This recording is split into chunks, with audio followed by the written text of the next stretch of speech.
Krishna Prabhu. Hare Krishna. We'll accept the humble obeisances. Hare Krishna. Hare Krishna. Hare Krishna Dandavad. All the devotees. Hare Krishna. Hare Krishna. Hare Krishna Maharaj. Hare Krishna. Hare Krishna Maharaj, Dandavat Pranam. Dandavata. Hare Krishna Maharaj. Please accept my respectful obeisances. Hare Krishna Maharaj. Hare Krishna. Accept my respectful obeisance. Hare Krishna.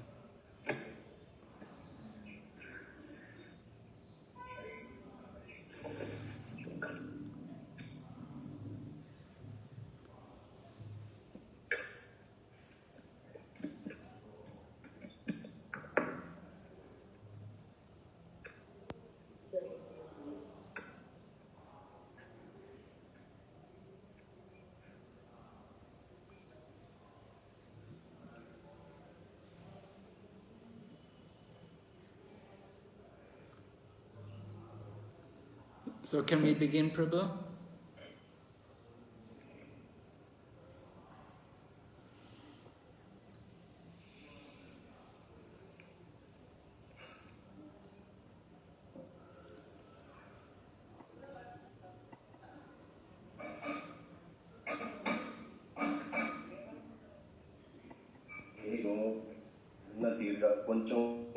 కొంచెం set అవుతుంటే నువ్వు ఎందుకు గెలుపుతావు ఇవన్నీ నీకు కెలకాలి ఒక రకంగా ఏంటంటే మనుషులతో మంచిగా ఉండడం అలవాటు అయితలేదు ఎలా బెటర్ ఉన్నాడు రేపు కొంచెం బెటర్ చేయాలనుకోవాలి కానీ నువ్వే Hare Krishna. Krishna Keshava Prabhu, can you hear me? No. Hare Krishna Maharaj, I can hear you now, yes, sorry. Oh, okay. Hare Krishna. We have... Okay, can I ask everybody to mute themselves apart from Maharaj, please?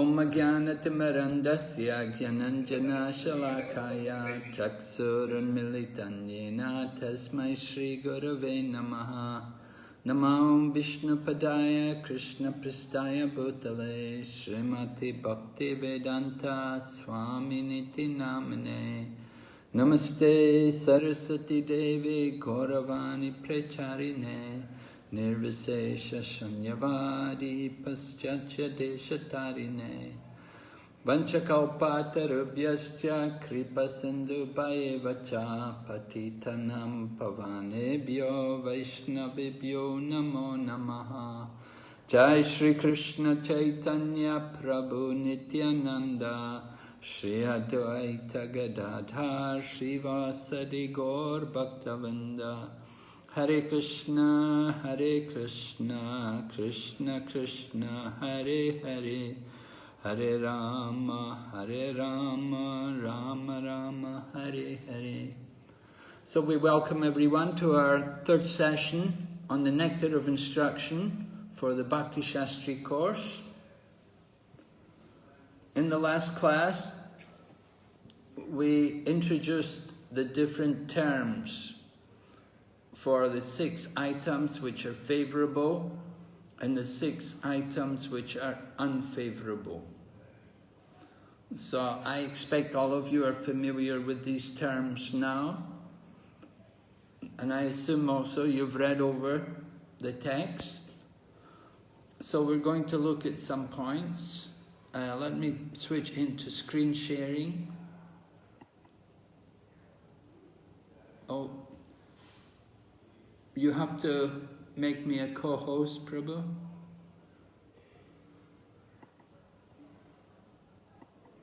Yeah, okay, thank you.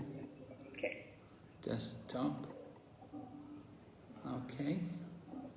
You got my desktop now? Yes, Maharaj, yes. Okay.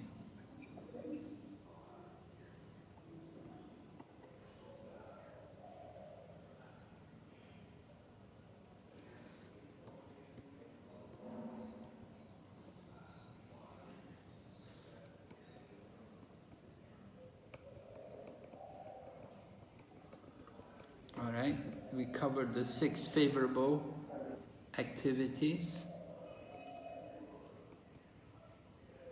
Now Srila Bhaktivinoda Thakur has given us some guidance here about verse number 3. He said the first 3 attitudes, namely Utsahan, Nischayat, Daryat, these are the attitudes which are very favorable for the cultivation of bhakti. And then the other half of the verse, tat karma pravartanat sangatyadat satovrite. This is how the devotee should conduct his life. So that's advice from Srila Bhaktivinoda Thakur.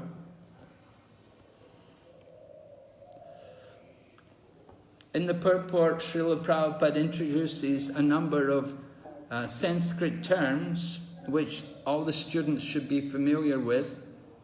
So we want to make sure you're all familiar with. The living entity is described as the Tatastha Shakti, right? In the middle here, and on the right we have the Antaranga Shakti.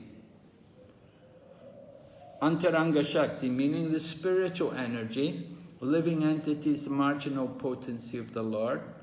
Antaranga refers to the spiritual energy.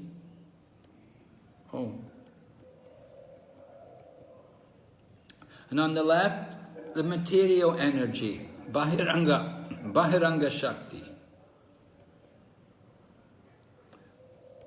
Srila Prabhupada described here, we have from a lecture which Srila Prabhupada gave in Los Angeles, describing about the nature of the living entity, how he is tatastha, how he is marginal. In Los Angeles, the temple is at, it's not far away from the beach, the Pacific beach. And Srila Prabhupada would often walk on the beach in the morning. Prabhupada liked to go for a morning walk, wherever he was. Doctor had told him actually. Doctor had advised him, Swamiji, you need to go for a walk. So every morning, Prabhupada was very strict. He'd walk for about an hour or more every morning. Very good for health. So Prabhupada said in the morning lecture, he said, we have translated tatastha, we have translated into marginal. Just like we go on Pacific Beach. Someday we find the water is covering the beach. Someday we see it is open. There is no water. So that is called marginal. Sometimes it is covered by water, sometimes there is no water. Similarly, we, being marginal potency, we are sometimes influenced by this material nature, not always. All right? So we want to understand the position of the living entity here, tatastha, situated between the material energy and the spiritual energy. We learn from the first verse about the urges, uncontrolled urges. Right? Who would like to tell me the 6 urges? Someone? Someone can tell me the 6 urges? Acharya Nanda Prabhu. Yes, urges to pick, urges of the mind, urges of the anger, urges of the tongue, belly and genitals. Okay, very good. Thank you, Prabhu.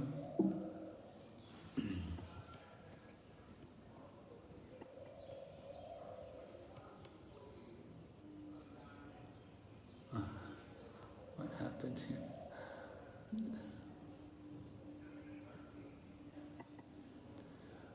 Okay, so then we spoke about when these urges are uncontrolled, then the result is we get these 6 unfavorable activities, or you may say attitudes. Some are activities and some are attitudes.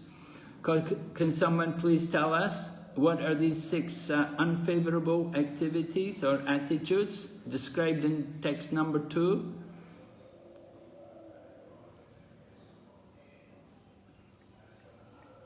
Let's go to Damodar Dina Pavana Prabhu. Hare Krishna Maharaj. The first one is eating more than necessary or collecting more funds than they required. Yes. Second one is over-endeavoring of mundane things that are very difficult to obtain. Third one is talking unnecessarily about mundane subject matters. Fourth one is following the rules and regulations, regulatory principles, only for the sake of following them, not for their spiritual advancement. Or rejecting the rules and regulations given in the scriptures, working independently or physically. Fifth one is associating with the non-devotees who are not interested in Krishna consciousness. And the last one is being greedy for mundane achievements. All right, thank you, Prabhu. So you can see when we have these, you can see in the diagram here on the screen, when the urges are uncontrolled, that results in the unfavorable activities, and the result is we are situated in the modes of rajas and tamas, in the modes of passion and ignorance. That's the nature of the material energy. We're in the material energy under the control of passion and ignorance, under the control of the material energy. We're always controlled. And you can see at the bottom now, we've added the word Dur-atma. Dur-atma, meaning, someone like to tell me, who knows the meaning? Dur-atma?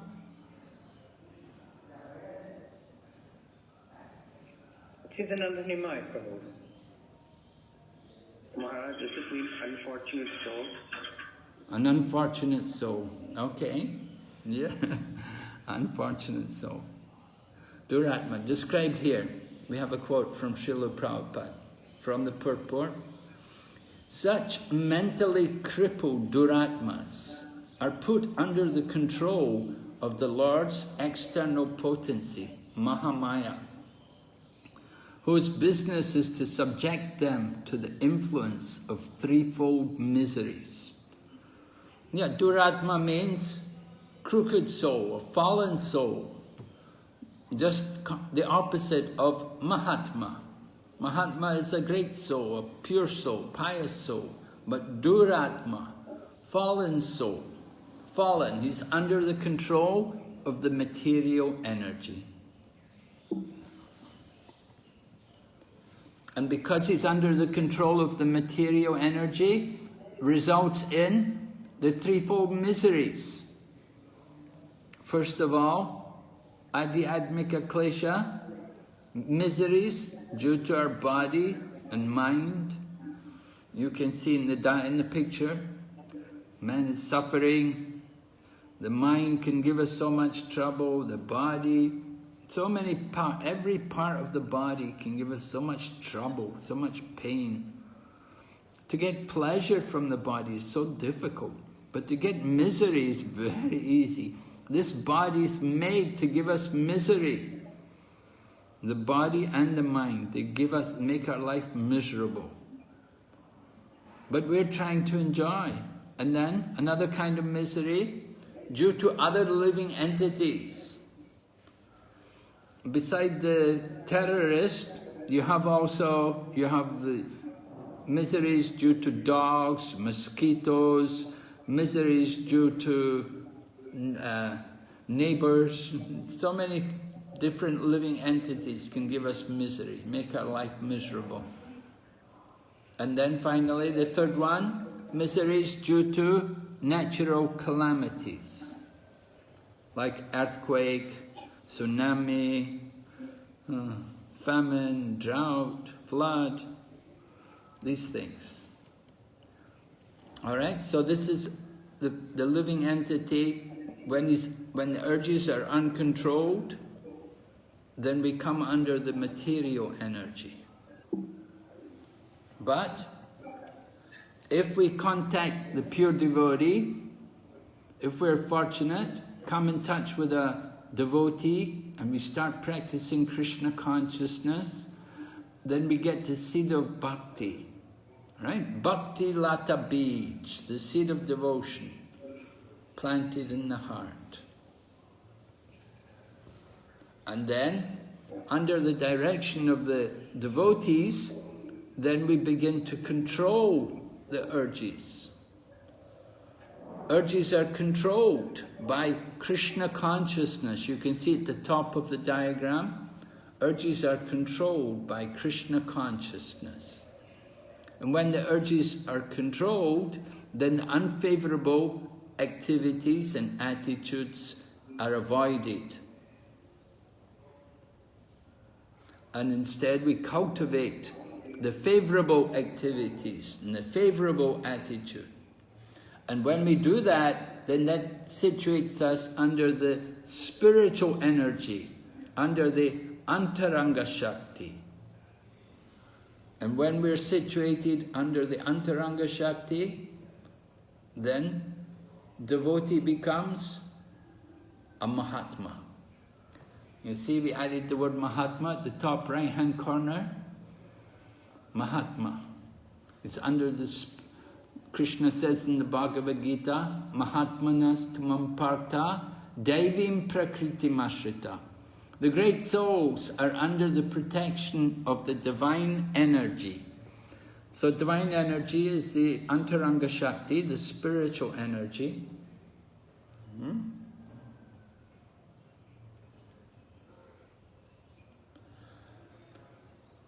Okay. Srila Prabhupada describes Mahatmas. Oh, here's the verse from the Bhagavad Gita. Many of you will know. They're fully engaged in devotional service, and they know Krishna as the Supreme Personality of Godhead. So they're Mahatmas, they're great souls, they're not deluded, and they're protected by the divine energy.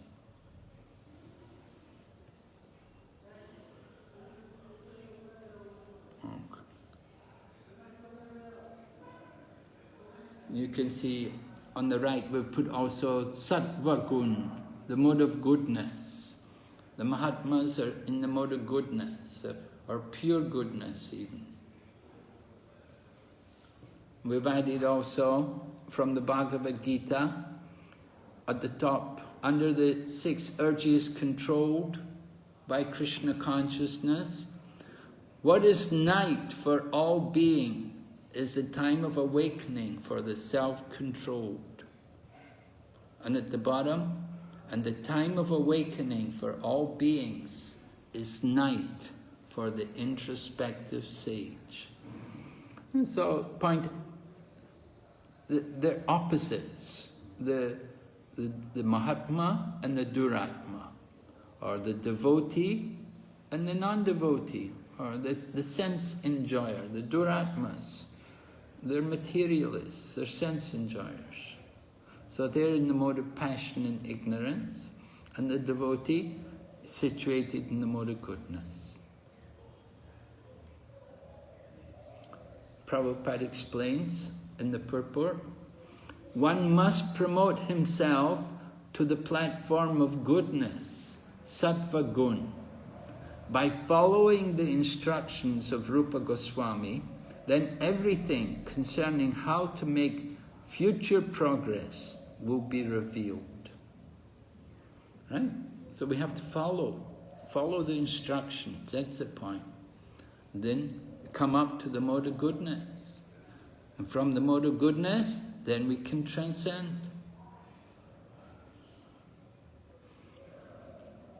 So the first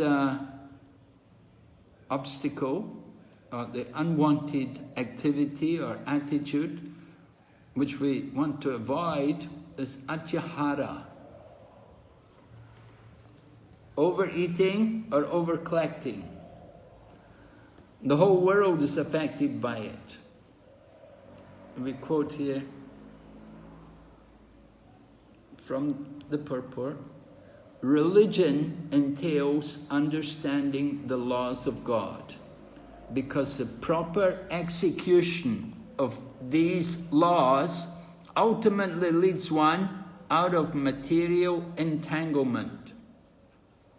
That is the true purpose of religion. Unfortunately, people accept religion for material prosperity because of atyahara, or an excessive desire for such prosperity. Of course, this kind of religion is rejected in Srimad Bhagavatam. Those of you who are familiar with Srimad Bhagavatam will know the second verse of the first canto, first chapter, how Srila Vyasadeva said, Dharma prajata kaitava tra paramo narmatsarano. That this Srimad Bhagavatam completely rejects all religion which are materially motivated. So Prabhupada is pointing out that it's unfortunate that the world today, they think of religion as simply being there for economic development. And with economic development, they'll have more sense gratification. So that is material religion. That is not actually spiritual. We are teaching what is actual religion. The real purpose of religion is to awaken love of God, to understand God in our relationship with Him, develop love for God. But people are thinking religion is just something for our economic development, for our material life, take care of our family, keep us all healthy, keep us all wealthy. They have so many mundane conceptions about what is religion for. So this is all atyahara, because we're so attached. We're so attached to eating and collecting. We want to make ourselves more comfortable in a temporary world. We know we have to leave here one day. Nobody's thinking about it. Okay? So how may devotees be affected by atyahara? We'd like to hear from the class. Anybody would like to give some suggestions how some devotees could be influenced by atyahara?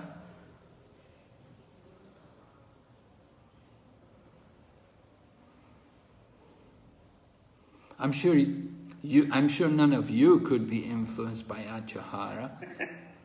But Chandra Prasad Prabhu wanted to say something there. Yes? Go on, Chaitanya Prabhu. Krishna Maharaj, Pranam Maharaj. Sometimes Maharaj, like I'm hearing some lecture, then I feel, no, I want to explain to someone. Like it's coming pride. Maybe looks like, no, I'm getting something, but want to, show someone, I know something. It's one of Atyahara Maharaj. Because I'm collecting this knowledge, not for my own spiritual development, but for the sake of showing, I know something, I knew something. Yes, interesting. Yes. We become more like, we want to be like a scholar. We're more interested in our scholarship than in our devotion. Yes, interesting point, Prabhu. Thank you very much. Yeah, sometimes as devotees we have that mood.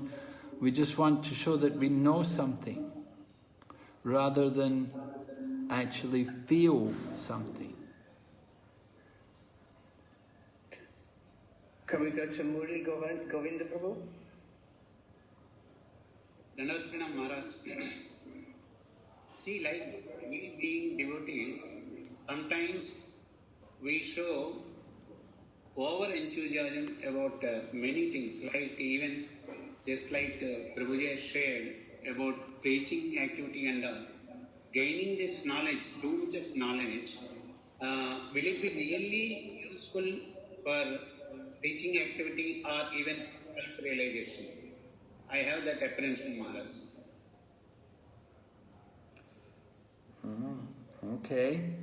Yeah, so the knowledge, will we actually be able to use it? Is it going to help us to come closer to Krishna?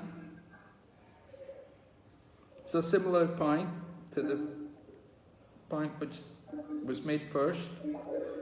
Yes? Anybody else? Harsha Mataji is commenting that dwelling on unlimited thoughts and getting carried away and wasting hours on wasteful thoughts and emotions.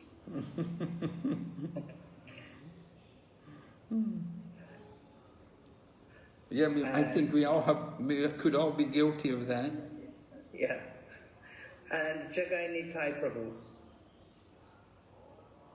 Hare Krishna. So as a householder and a small business owner, I can force and push to try to build and create more wealth and to have a better situation and work to try to collect, or I can be peaceful and allow the natural process that Krishna has in store for me unfold so that I have more time and more mental clarity to engage in Krishna consciousness, chanting my japa, reading and studying. So atihara would be that urge and that endeavor to collect more and more. Yes. Interesting realization, interesting point, Prabhu. Thank you very much. Certainly true. If you open a business, you have a little business, then naturally you want the business to grow. And your whole meditation becomes, how to expand the business and how to improve things. Of course, in a sense, it has to be like that. To stay alive, you have to think like that. You can't just simply maintain. You have to actually go forward. In our Krishna consciousness movement, we also find like that. We have to always be thinking about going forward. If we just simply try to maintain, then we will go down.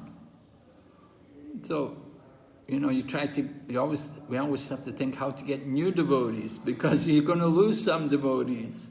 In course of time, people move away, somebody may leave the body, so that your devotees may go down. So you have to always be thinking how to get new devotees. And so, is it wrong? Is it? No. In relation to Krishna, we have to dovetail the mood, the attitude. Not just collecting more than necessary, but trying our best anyway to expand and increase. So similarly, you have a business like that, you have to think also, you have to be practical. You cannot just simply sit back and wait for everything to happen. You have to put some energy into it. Okay, thank you, Prabhu. Anybody else would like to contribute something? Maybe one more? Can we go to Shamakunda Prabhu? He hasn't spoken before yet. Church, as a devotee, we try to offer the best to the Lord. For example, offering foods. But the problem is that, and then we try to enjoy more than necessary, like honoring prasadam more than necessary. Thank you.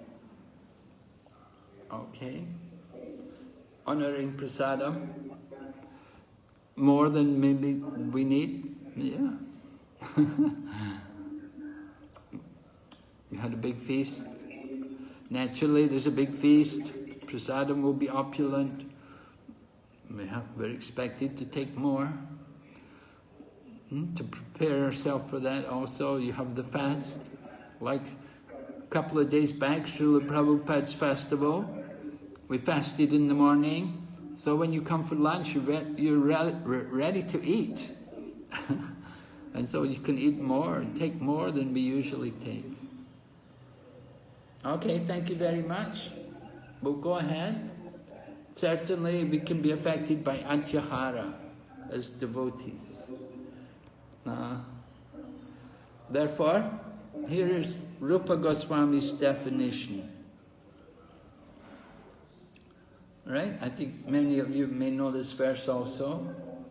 When one is not attached to anything, but at the same time accepts anything in relation to Krishna, one is rightly situated above possessiveness. Right? We're not attached to anything, but we accept it in relation to Krishna. So that should be the mode. See everything in relation to Krishna. Nirbandha Krishna sambandhe yukta vairagya mochate. Yukta vairagya, right? Detachment in relation to Krishna. So use everything in the service of Krishna.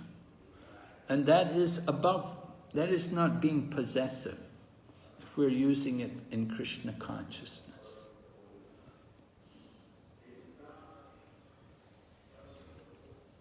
Another quote at the bottom here, which is taken from Srimad Bhagavatam, describes that a Brahmana who is satisfied with whatever is providentially obtained is increasingly enlightened with spiritual power. But the spiritual potency of a dissatisfied Brahmana decreases as fire diminishes in potency when water is sprinkled upon it.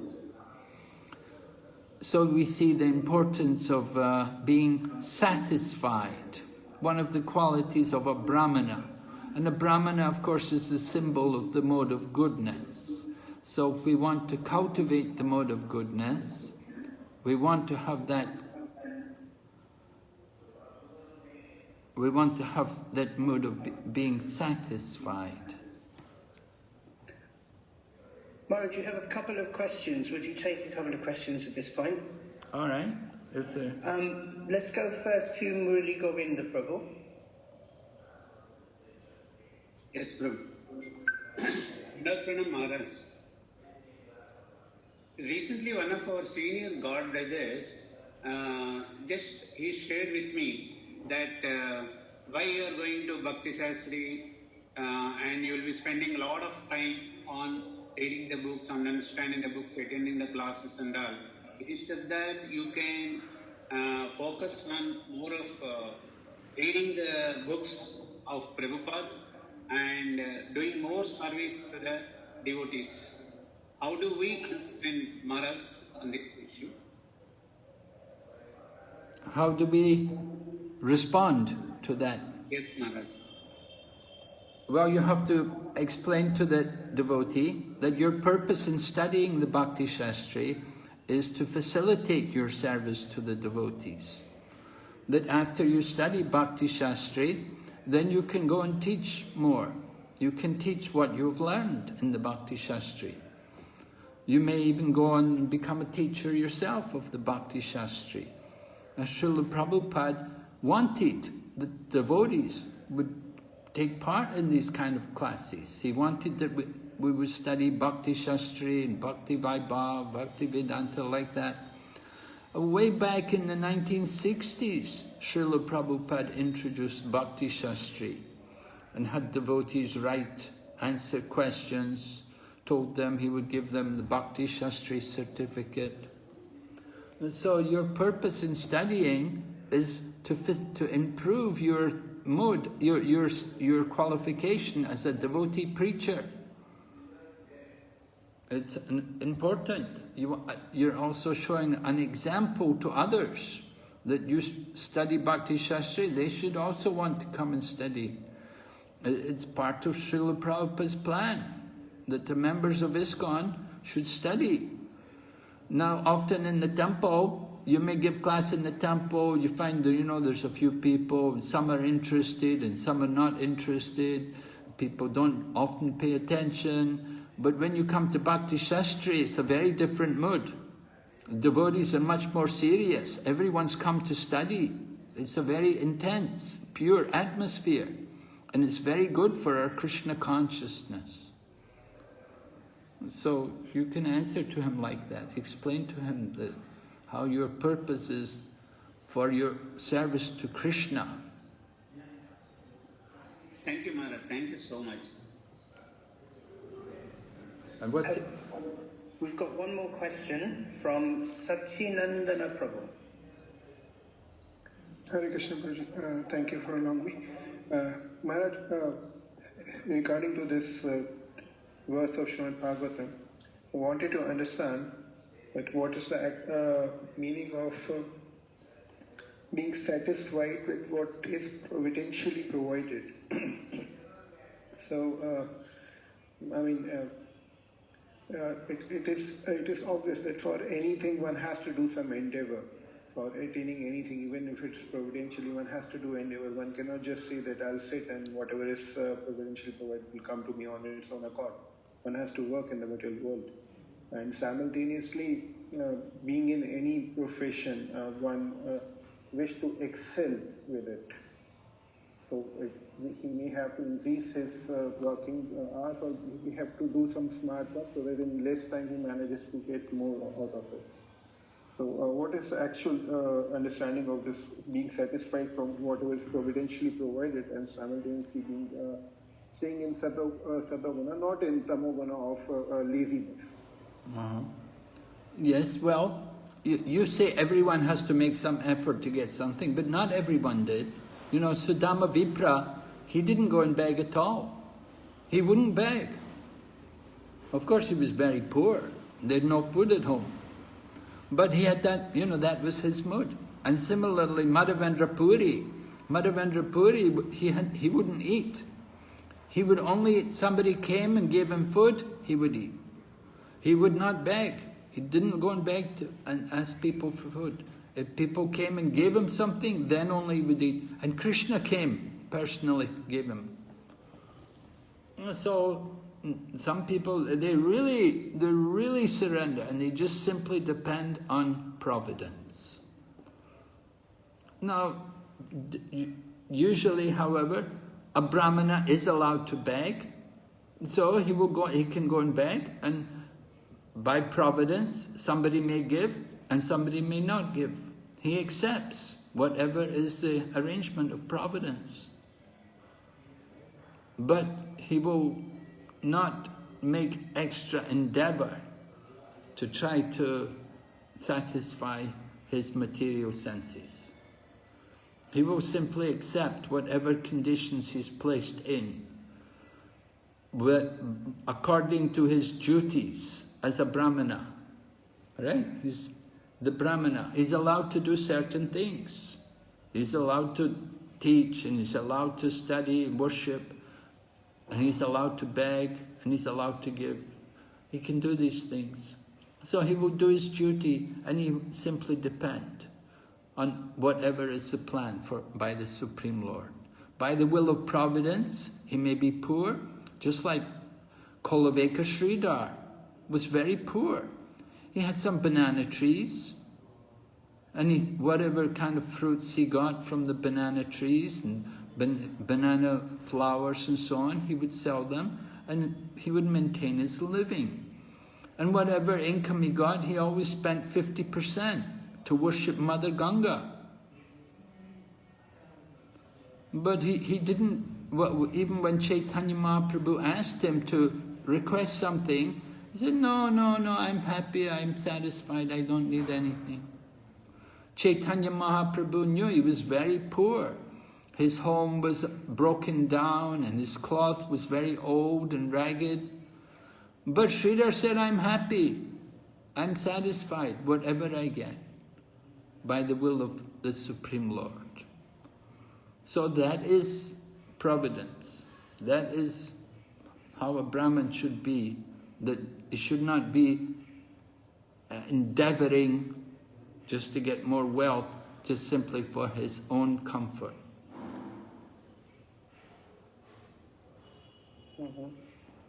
But simultaneously, he used to work, which is Sridhar, he used to sell bananas. Well, that was his occupation. He did his occupation, and he did it honestly. Yeah, you do your occupational duty. You don't do more. You know, his occupation was to grow, you know, he had this land and he would grow bananas and he would sell them. That was his occupation. He didn't make a lot of money. He didn't say, oh, I'm going to quit this, I'm going to go and live in Calcutta and find a job, make more money. No, he was happy. Whatever was given to him by the will of Providence, he accepted that. And he used 50% to worship Mother Ganga, and he was happy, he was fully satisfied, because he was chanting the holy name, because he was a great devotee. His mind was peaceful. He was not greedy to get more. So if running a business, one like makes some plans for expanding the business or making some smart work or getting things managed, in the same time, whatever time he gives to his business, would that be called greed or would that be called intelligence? Yes, you may make some plans, but your plans may not be successful. Just because you make plans doesn't mean you're going to be successful. Somebody may make plans, all right, you make plans and you try to improve, but if you're not successful, you don't lament. And in the same way, if you make plans and they are successful, you don't go on making more plans to try to get more success. You know, you don't become more greedy for more and more. But yeah, that is a trap actually. It's difficult in that cases. That is the problem, right? The more you get, the more you want. Yeah. That's the problem. So the point is to be satisfied. You know, something comes, you get a bit more, oh, very nice, but be satisfied. The important thing is to keep a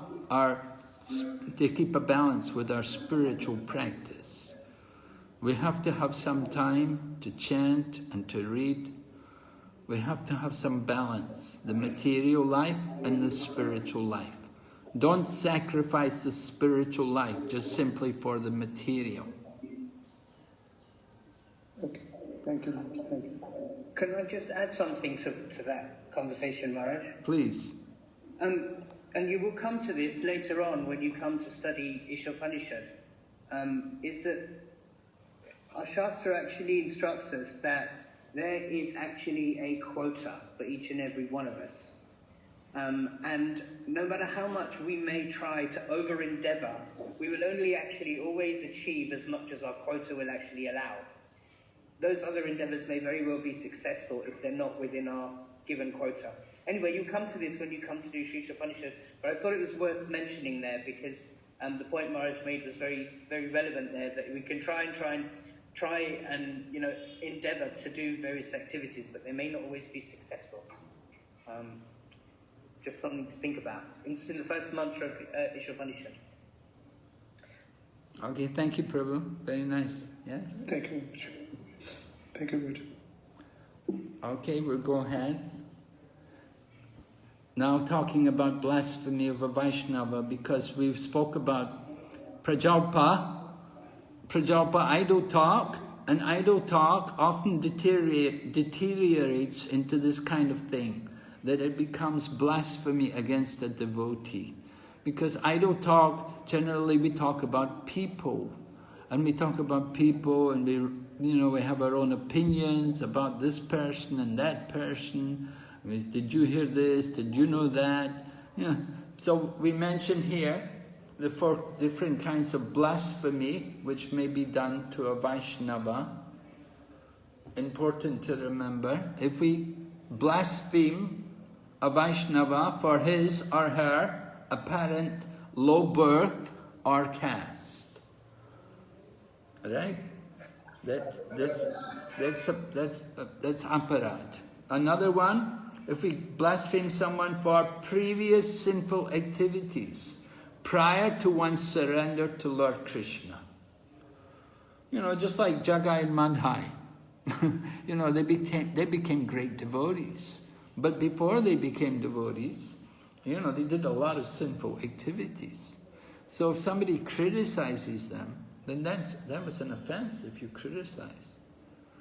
Another one, number C, to blaspheme a devotee, a Vaishnava, for some unpremeditated, accidental fall down. So someone may do something with just somehow by accident, didn't think about it, just somehow just spontaneously did something that was wrong. So we shouldn't criticize them for that. Of course, if they make a habit of it, then it's not accidental, it's not unpremeditated. But it's like a one-time thing.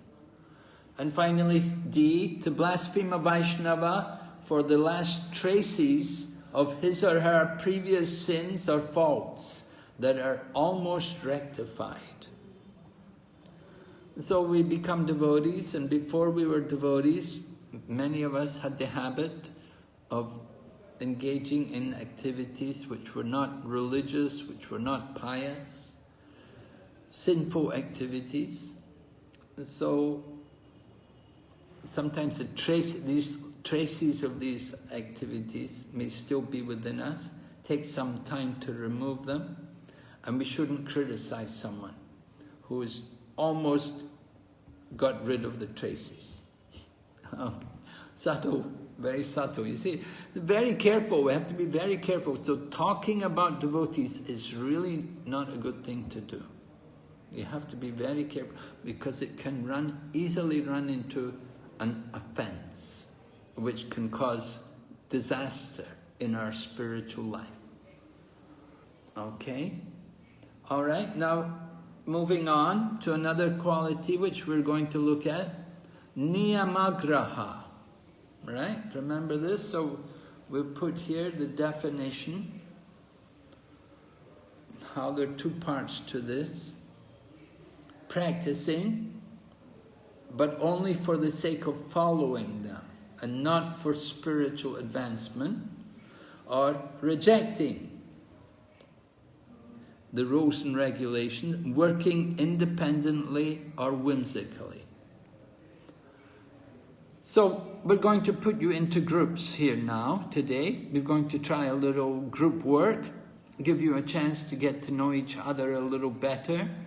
We'll make some groups, and we want you, in each of your groups, to come up with some applications, some ways in which Srila Prabhupada adjusted these details, adjusted the details of the rules and regulations, but at the same time kept the principles, right? Prabhupada's mood.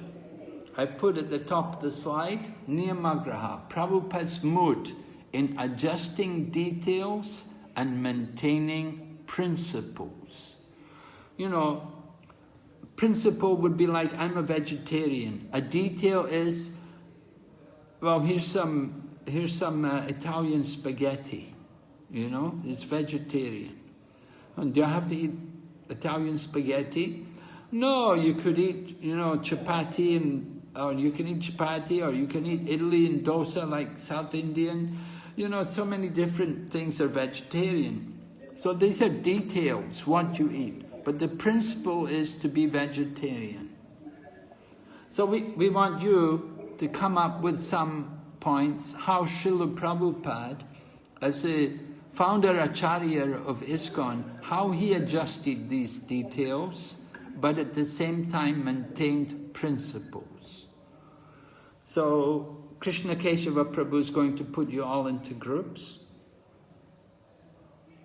Okay, so there are about 33 or 34 people on the board, and I'm going to assign some automatic groups on Zoom, and you'll be invited to join. A little message will pop up where you'll be invited to join a little subgroup.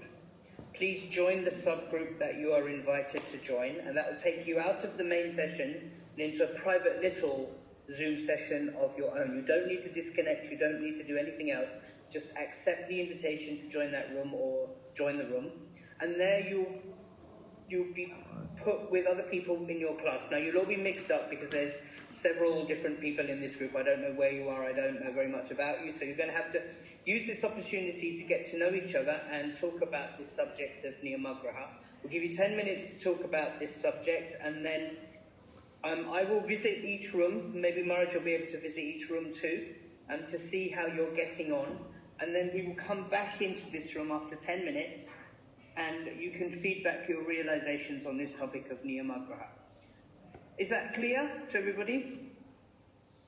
Yes. Okay, all right. Murli Govinda Prabhu, did you want to ask a question there? Something's not clear? Yes, Prabhu. Can I? No? Can I ask? Is it a question because we want to go into the groups now, or is it a question about the group activity? No, not group activity. Okay, so then save it for a bit later so that we don't lose the flow of where we are, if that's okay. Okay, Prabhuji. Okay. All right, Prabhu, thank you. All right, so now I'm going to create 6 groups. So there should be 4 to 5 people in a group. Please join the group and, discuss.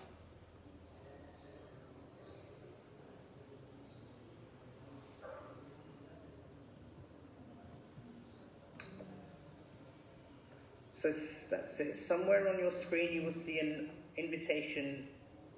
Somewhere you can accept an invitation. I see you're all disappearing off the board. That's good news.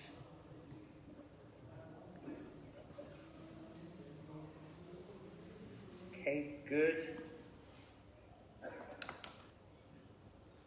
Bhakti Prabhu, you need to join a group there.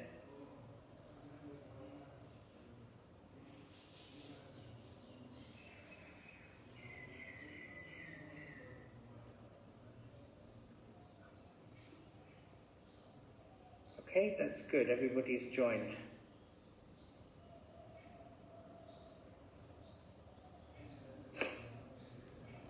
So Maharaj? Yes? Can you see on the bottom of your screen something called breakout rooms? Yes. So if you click on that, Uh-huh. you should get a list of breakout rooms in progress. It says join breakout room 4. Oh, it's asking you to join, is it? Yes. Okay, I didn't want you to join. Unless you want to join breakout room 4. I wanted you to be able to go around each room, or maybe for this session I'll go around to the rooms, just to see how they're getting on. And I'll figure out how you can do that in the next session. Okay. It seems that it hasn't given you the right to do that. I don't know why, I'm sorry. No, it's okay. So I want to go around and see how they're kind of talking to each other, or whether they're just sitting in silence. That sometimes happens. And I have to give them a nudge, some pointers. Yeah. All right, so I'll disappear and I'll reappear in a few minutes. But I haven't left the session, so stay online. Thank you. Right. Haribol. Haribol.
In ISKCON doing pujari service, on the altar worshiping the deities, doing pujari service all over the world.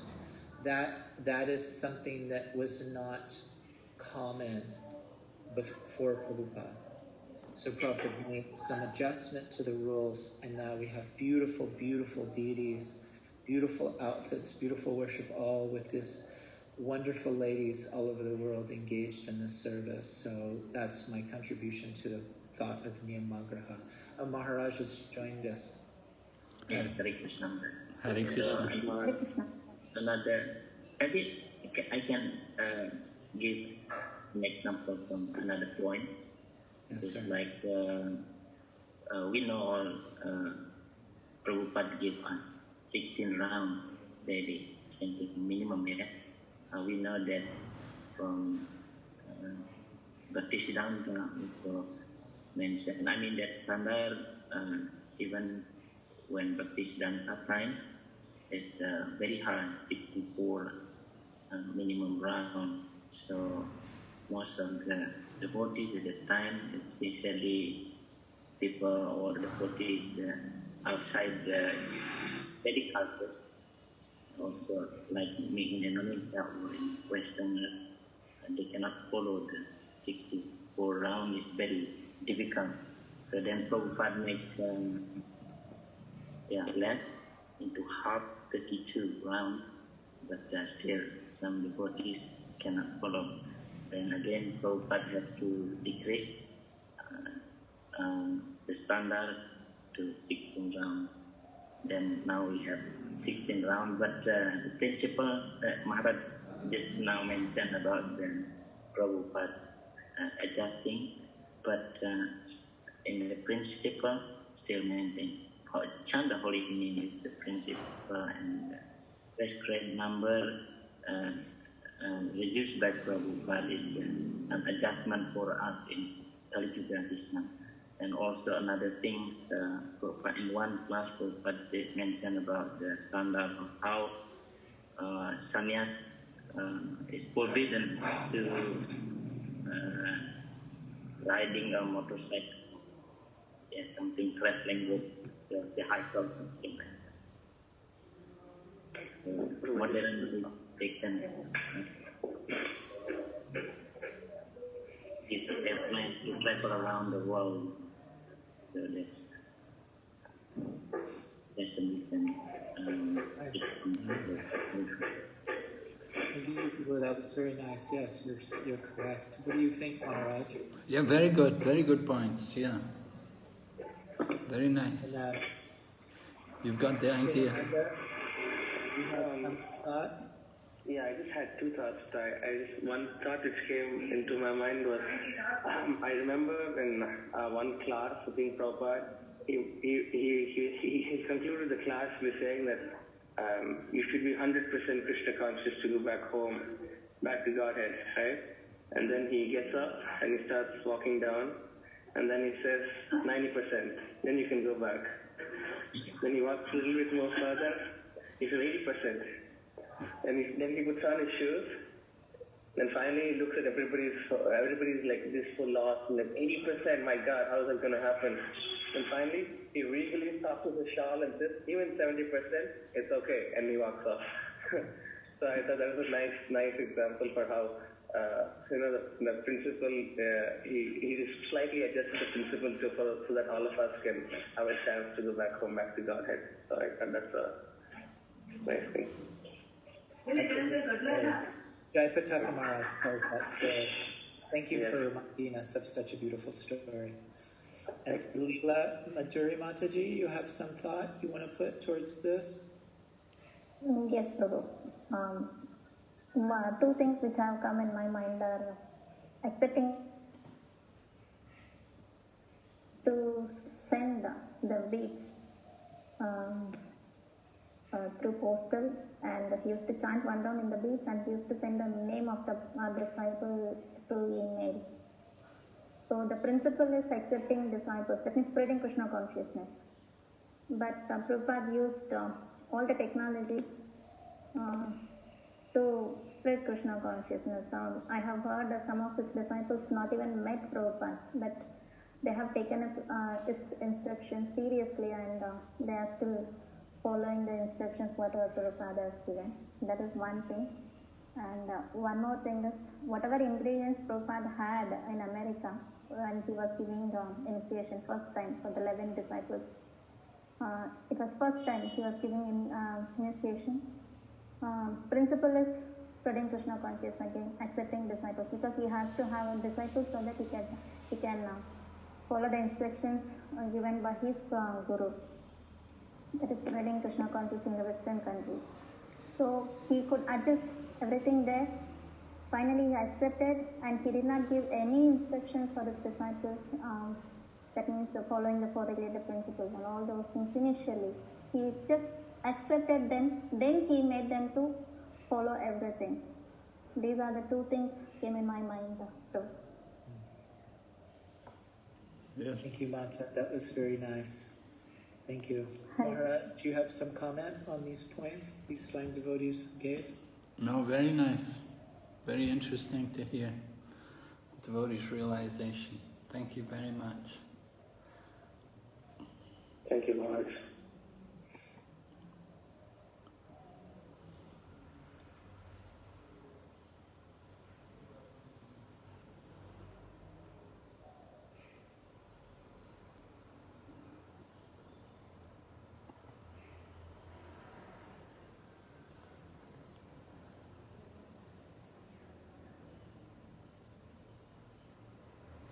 So far, they're doing quite good. So I'm going to visit one more group. I visited room 4. Oh, you did? How did you find their discussion? They were doing well, very well. They were all Good, coming up with points, yeah. Excellent. Good. So, Anubhav Prabhu, you joined us a little late.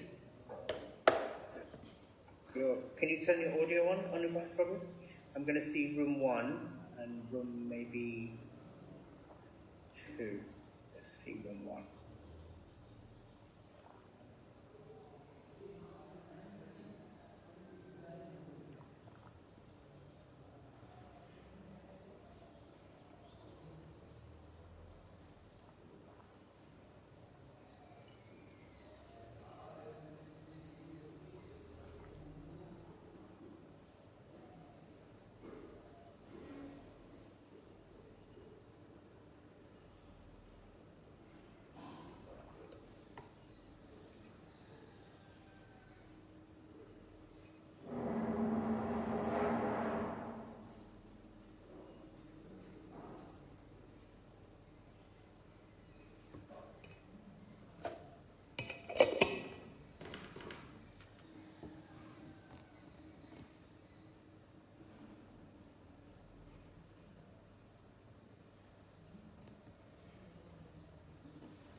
class now? Huh? Are you giving class now? Yeah. Krishna Prabhu? Is he calling me? Krishna Prabhu. Yeah. Can you talk to him? Haribol, what happened? Haribol Maharaj, we seem to have lost you from the class. Yeah, I know. I'm trying to get. I don't know. I'm sitting here. I'm not in the room. What happened? You have to add me. Oh, oh, so I can't see you on the board. Why don't you try reconnecting to the class? Okay, I have to reconnect, huh? Okay. Yeah, you reconnect, then I can let you in.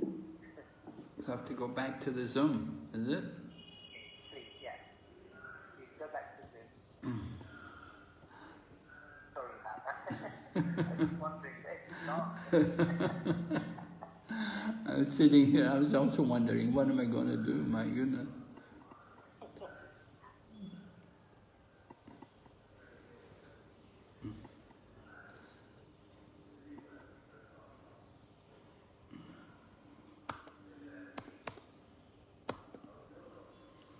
What's the password again?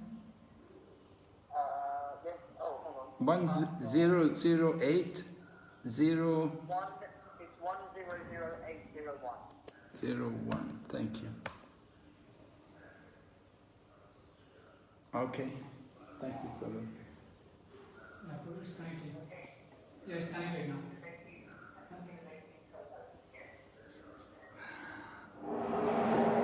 Now it is connected.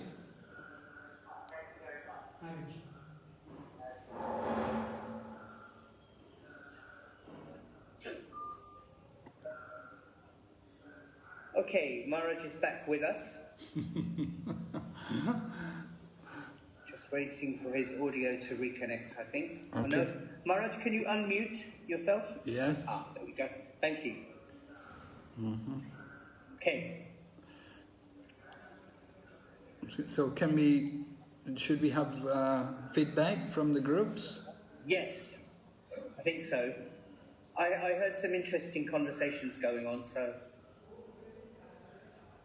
good. Maybe I can put some of the responses up on a whiteboard while they're feeding back. That would be a good idea. Yes, let's put some things up on the whiteboard. Yeah. Can everybody see this? Yes. Yes, from Yes, you can see the whiteboard. Okay. So next, what I'll do is, you can see how I'm going to do it now. Next time we'll invite one of you to do the whiteboarding, so that we try to stimulate a bit more of a classroom experience as well. Okay, so Maharaj, if you'd like to invite one of the groups to speak. All right. Well, let's start group number 4. I know they had some very good ideas. Okay, group 4. Was that us? Yes. Yes, Jagannath Prabhu, group 4. Oh, okay. We had a lot of good discussion. Let's see, Gadadhar Prabhu was talking about how Prabhupada took the standard from Bhakti Siddhanta from 64 rounds to 16 rounds and made that a standard. Mataji was saying that Prabhupada, as a sannyasi, traveled in airplanes and did a lot of things with technology that generally sannyasis don't do, like giving initiation by putting the beads in the mail and mailing people initiation beads, which is something very different. And then Prabhu, I forgot your name, Chandra. You were saying that Prabhupada gave a class, and then after the class he was saying 100% Krishna conscious, and then this is in the memories video from Jayapataka Swami. Then he said, and everybody was very downcast, and then he said, okay, 90%, and then he got up and started walking, and people still like 90% Krishna conscious. And he said, no, okay, 80%. And still everybody was like, how can that be? And then at the end, Prabhupada said, okay, 70%, and then walked out. So Prabhupada is still encouraging everybody so that you can feel like, okay, I don't have to be 100% Krishna conscious to go back to Godhead. And then my little contribution was Prabhupada gave the ladies Brahminical initiation, and in ISKCON temples throughout the world, the ladies are very, very important in doing pujari service, dressing deities, arti, so many things which are very unique. Nowhere else do you see ladies on the altar and doing deity worship like in ISKCON. Okay, good. Can we go to another group can we go to another group to give one of the other groups a bit of a chance as well? Yeah. Maybe group 1.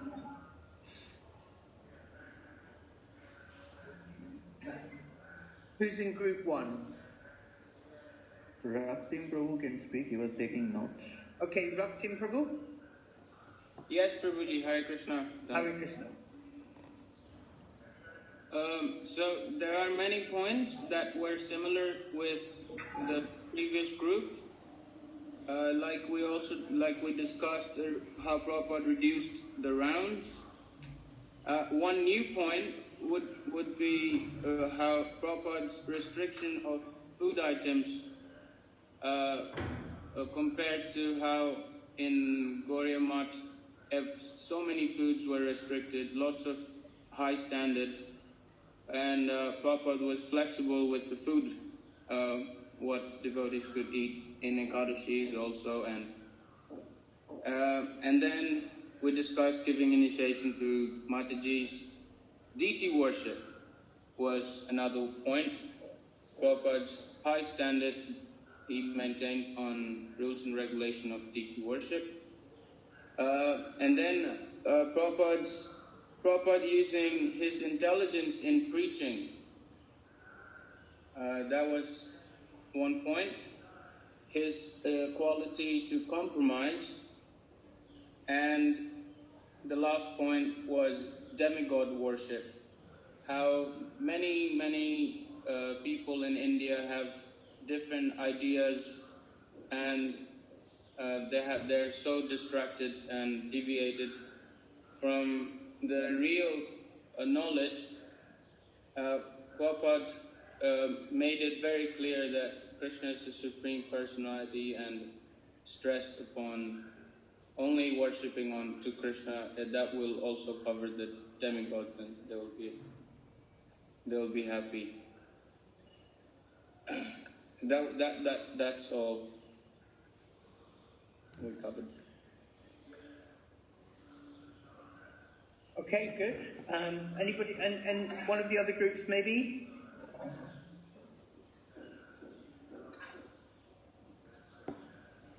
So maybe we can go to, let me just go to group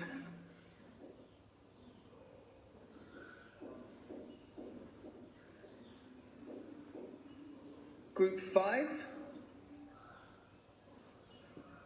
Hare Krishna Prabhu, Radhika Kishori here. So Prabhu, on behalf of my group, I would like to share the points that we discussed. So we elaborately, in brief, we discussed about the 3 main aspects on Niyamagraha.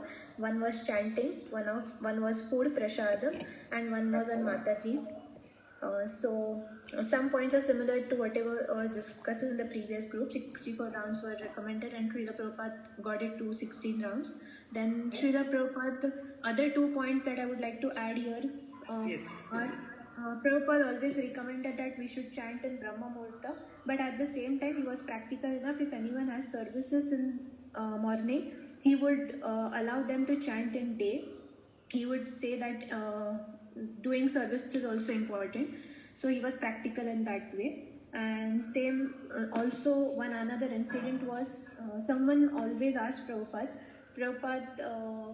what if I don't complete my rounds, 16 rounds in a day? So Prabhupada mentioned that if you do not have time to eat and sleep, then it's okay if you don't complete your rounds and do it on the next day. But if you have time to eat and sleep, that means you should definitely chant on the same day. So he was stuck. He was always on the principles of chanting, completing 16 rounds on the same day. But at the same time, he was practical enough. That was on chanting. About food prasadam, he also mentioned that according to place, circumstances, and time, we can decide what is, following the rules and regulations, we can decide what is best option, following the rules and regulations which are prescribed.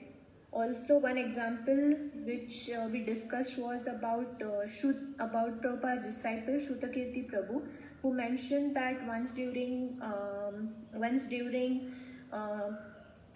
some he was going through some health issues, and Prabhupada recommended him, you should have garlic so that you would feel better.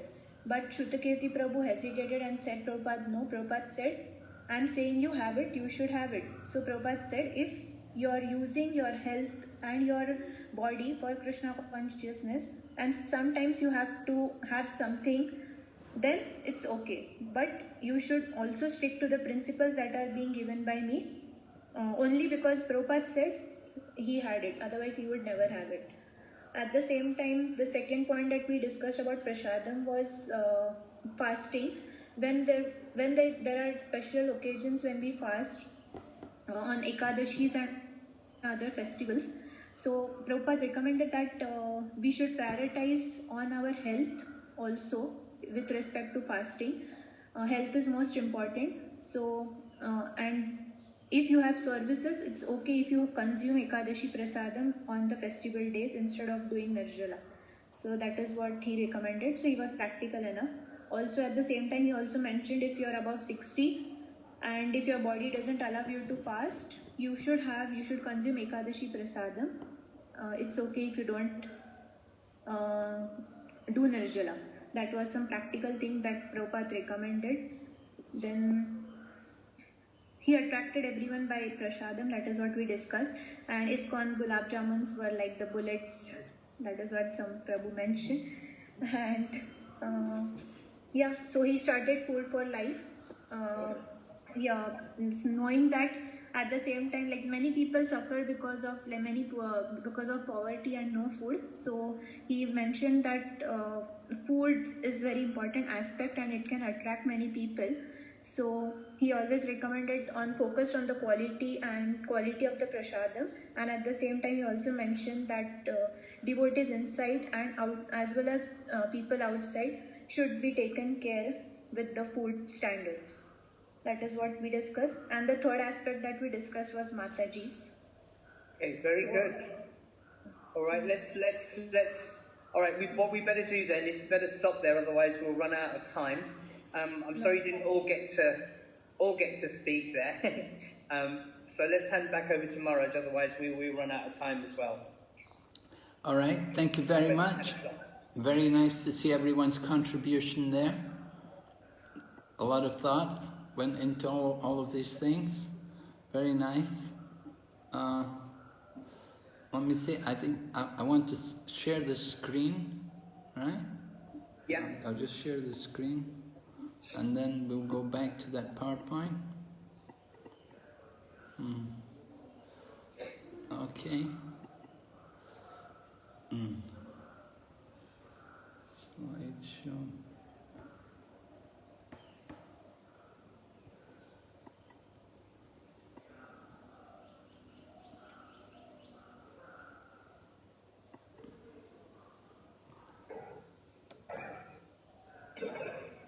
All right, so we talked about Niyamagraha. Here's an example from the Chaitanya Charitamrita, some of you may be familiar with. It describes how Sri Chaitanya Mahaprabhu had his servant Govinda, and Govinda stepped over the body of Lord Chaitanya to give him a massage, but then he wouldn't step over his body again after the massage. So Prabhupada explains this is transgressing a lesser rule for a higher rule. The lesser rule was stepping over the body of Chaitanya Mahaprabhu. But the higher rule was serving the body of Chaitanya Mahaprabhu. So for the purpose of giving service to Lord Chaitanya, Govinda stepped over his body. So that was allowed. But he didn't go. He wouldn't step over his body again because he thought, I'm just going to eat prasadam. So that's for my sense gratification. So therefore he waited till Chaitanya Mahaprabhu woke up. So it's a very nice example of transgressing the rule for a higher purpose. Maharaj, Sachidananda Prabhu has his hand raised. Oh, okay. Yeah, let's hear from him. A question to that. How is it decided that a rule is lesser or higher? I mean, transgressing the lesser rule for the higher. So how it is decided by the Acharya himself? Or, yes, how does one get intelligence for that? Yeah, by intelligence, right? Intelligence comes from the heart, from the super soul. Krishna says, from me comes knowledge, remembrance, and forgetfulness. So from, I think it's not a difficult point to understand that the higher purpose was to give service to the Lord, and the lower purpose was to step over the body of the Lord. Generally, we wouldn't step over the body of a person, but for the sake of giving service to him, then we could do it. And Chaitanya Mahaprabhu also had told Govinda, no, you do it if you, it's up to you, do what you want. He said, I'm not going to move, but if you want to give me a massage, then you do it. So Govinda used his intelligence. He was the god brother of Chaitanya Mahaprabhu, but he'd been asked by Ishwara Puri that go and serve Chaitanya Mahaprabhu. Go to Puri and serve him. He'd been the servant of his own spiritual master, Ishwara Puri, who was also the guru of Lord Chaitanya. But Ishwara Puri told Govinda at the time Ishwara Puri was leaving the body, he said, you go and serve Chaitanya Mahaprabhu. After I leave the body, you go to Puri and you serve there. So he was a very intelligent devotee, very thoughtful person, and he used his intelligence to understand that he could transgress the lower rule. The lower rule was simply to step over the body, but the higher rule was to give service to the body. Now, I remember also one time, maybe you've also heard this past before, there was one devotee, he was Prabhupada's secretary, he was serving as a secretary for Srila Prabhupada, and he was a sannyasi, so Prabhupada told him, he said, I want you to go to Eastern Europe and preach in Eastern Europe. At that time, of course, Eastern Europe was still socialist and locked down, pretty much.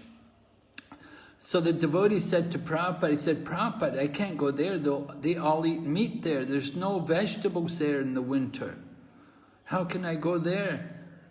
But Prabhupada said, then eat meat, but go there. So Prabhupada was giving this similar principle. The lower principle was, be vegetarian, but the higher principle was preaching. And so for the sake of preaching, you can go against these lower principles. Sometimes you have to accept these. I mentioned this point yesterday. Sometimes for the sake of preaching, you have to accept some little bit deviations, some little austerities, things which we wouldn't normally do. But the important thing is preaching. So you have to think up like this. So, Maharaj, it was clarified by Prabhupada, but if when situation comes in our own practical life, so then as far as I understand, it should be clarified first with Guru Maharaj or some inner devotees, then it should be done. Is that correct? I mean, if we need to make some adjustments for the lower and higher principles. Well, if the opportunity is there, then you clarify with the spiritual master or with the senior devotee. Sadhu, Shastra and Guru, they are our authorities, right? If Guru is not available, then a senior Vaishnava can always clarify. But, a little understanding, we can see there's lower principles and higher principle. Higher principle is giving direct service to the spiritual master. Or for just like the lower principle, well, let's go ahead, we'll see some more examples of this rule, because we'll see it's a principle. That some rules lower and then something's higher, something's more important. What has a greater need? We have to understand that. Let's see some more examples, then it may become more clear to you. We'll go ahead. Right? So here's a quote from Srimad Bhagavatam about great acharyas. and how they adjust different things according to the time and place, different climates, situations, different parts of the world. If one has to discharge his duties to preach the message of the Lord, he must be expert in adjusting things in terms of time and place. Srimad Bhagavatam 199. Take a note of it. So he said all the great acharyas adjusted the religious principles in terms of time and place. And here's the example. Brahmacharis, strictly prohibited to see a young woman. But what can be done? In Western countries, boys and girls mix very freely. And Prabhupada said, if I say, my dear boys, you cannot even see a young girl, then finished. My business there is finished. Therefore, I have to arrange according to the country, according to the circumstances, as far as possible. So gradually, they are coming to the perfectional stage. So Prabhupada understood the mood in the Western world. That if you simply try to separate the men and the women, practically impossible. But let the ladies come and they also do service. Our Krishna consciousness movement would not be what it is today if the women had not come in. And as the devotee noted, how nicely they perform the deity worship. Not only deity worship, they distribute books, they preach, and they do so many things. And they're a great help in the Krishna. But if we have no women, it will be a very different atmosphere. So we have to adopt Desha Kalapatra, according to time, according to. We are keeping our principle as it is, but making arrangement according to the circumstances. That is required. So 1973, Srimad Bhagavatam lecture in Delhi.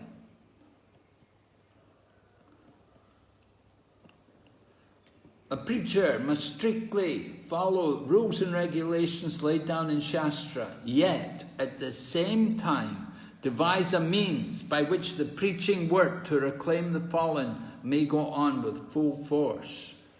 And we can see some examples here. As some of you mentioned, cross the ocean, allowed women, brahmacharinis. Prabhupada did fire sacrifice for marriages for some disciples. Prabhupada accepted Guru Puja in front of the deities. Prabhupada allowed devotees to distribute books dressed in civilian clothes. And Prabhupada also took the title Prabhupada, surprising his godbrothers. But what principles did Prabhupada keep? If you ever get money, print books. Don't waste for sense gratification. And strictly following 4 principles. If somebody would say, I can only keep 3 principles, then they wouldn't get initiation. And there was one time devotees, they wanted to get initiation, they were only chanting 12 rounds. They said, we're very busy with our work, we can only chant 12 rounds. Can we get initiation? Prabhupada said, no. You first chant 16 rounds, then you can get initiation. And someone may say, well, if we only have 3 principles, it will be much easier. Why do we have to have 4 principles? Let's just make it 3 principles. Then what will be the result? No pure devotees. There will be no pure devotees. If you're only following 3 principles, then you're not Krishna conscious anymore. It makes a big difference. So Prabhupada was very strict about these kind of things. Who could stay in the temple? Nobody's staying in the temple who is lazy. Everyone has to do some work. And somebody's crazy, they got mental problems, they're also not fit to stay in the temple. But everyone should have a spiritual master. It's another quote. This one's from an Acharya in the Ramanuja Sampradaya. Prabhupada often quotes the Sri Vaishnavas. So he remarks in his commentary that you can initiate people like Chandalas, people who are born outside the Vedic culture, lower than Sudra. They can also be initiated. Formalities have to be slightly changed here and there to make them Vaishnavas. That's the 4th canto, chapter 8, verse number 34, purport. One meaning of Niyamagraha is to follow the rules and regulations without understanding the purpose of the rules. What is the purpose? The purpose is to awaken love for Krishna. Love for Krishna, to begin to develop our love for Krishna. And we've quoted the relevant verse from Chaitanya Charitamrita. So love of Krishna is in everyone's heart, has to be awakened. So this is the purpose of following the rules. In relation to Prabhupada accepting Guru Puja in front of the deities, we described here how it was explained by His Holiness Giriraj Swami, very senior devotee, disciple of Srila Prabhupada. And he said when Prabhupada was asked about it, our goal is to develop love for Krishna. That is more important than the little rules and regulations. In other words, Prabhupada thought Guru Puja will help us to develop love for Krishna more than just simply following the rule not to worship somebody in the temple. So the lower rule and the higher rule. The Acharya can guide us to understand the proper perspective. Okay, then going on about understanding what kind of who to associate with, what kind of people not to associate with. We said asat sangat. Oh, what is it? Achahara prayashas prachalpa niyamagraha jana sangha. Jana sangha. So people who are not devotees, ordinary people, we give up these kind of people. Mayavadis, pretenders, and atheists. They don't believe in Krishna. They're not devotees. So, okay. We don't consider them enemies, but at the same time, we're not going to associate intimately with them. And here's scriptural quote to support this. Of course, there are many about in terms of association, who to associate with. But this is a very good, very common one, often given. Better to accept the miseries of being encaged within bars and surrounded by burning flames than to associate with those bereft of Krishna consciousness. Such association is a very great hardship. Now, of course, very difficult for many of us to apply this. We know today our movement is more congregational based. Many devotees are not living in the temple, and they're living home, and often where they live, the family members or the people they live with are not devotees.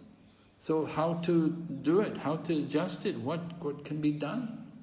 Should they go and live in a cage surrounded by burning flames? No, we should understand such association is certainly a hardship. Somehow you have to tolerate. If you cannot adjust it, if you don't have the ability to change it, you have to simply tolerate. So we accept it as our karma. Just like material body may have health problems, we have to accept this is my karma. Krishna put me into this situation. But we should, a devotee has to cultivate tolerance. We have to cultivate the Vaishnava qualities. And we should think that Lord Krishna has put me into this situation to help me develop more tolerance and compassion. Prabhupada always had compassion on such people. We don't hate them. We don't have any enemies. Devotees don't have enemies. But we have compassion. We feel sorry for them. And we do what we can to try to help them. Help them to develop Krishna consciousness. Of course, they may not be interested in Krishna consciousness, but at least let them have some respect for a devotee. So it all depends how we deal with them. So friendly dealings are very important. Even though they're not devotees, still we should have friendly dealings with them. That's good. In the future they may do more service. Okay, so Jana Sangha, the verse from Chaitanya Charitamrita, which a devotee quoted the other day, right? Asat Sangha Tyage Vaishnavacha. Give up the association of those who are too much attached to the opposite sex, illicit association with the opposite sex outside of marriage, association with one's wife, not according to religious principles, these kind of things, right? So, a little, I don't know, have we got time? How much time have we got? We have about 10 minutes remaining. We don't have time for this exercise. Anyway, we had a good exercise this morning. But if we had more time, we could reflect on the attitudes and behavior I've advocated here. Okay, so we'll skip that learning experience and we'll ask, have we got to go? I think we've got to deal with some questions now. Some of the questions are there. We had some questions yesterday that I sent you on your WhatsApp. Would you like me to read them out? Yeah, could you read one at a time and I'll answer them? Sure, of course. Just bear with me one sec. Okay, so we had...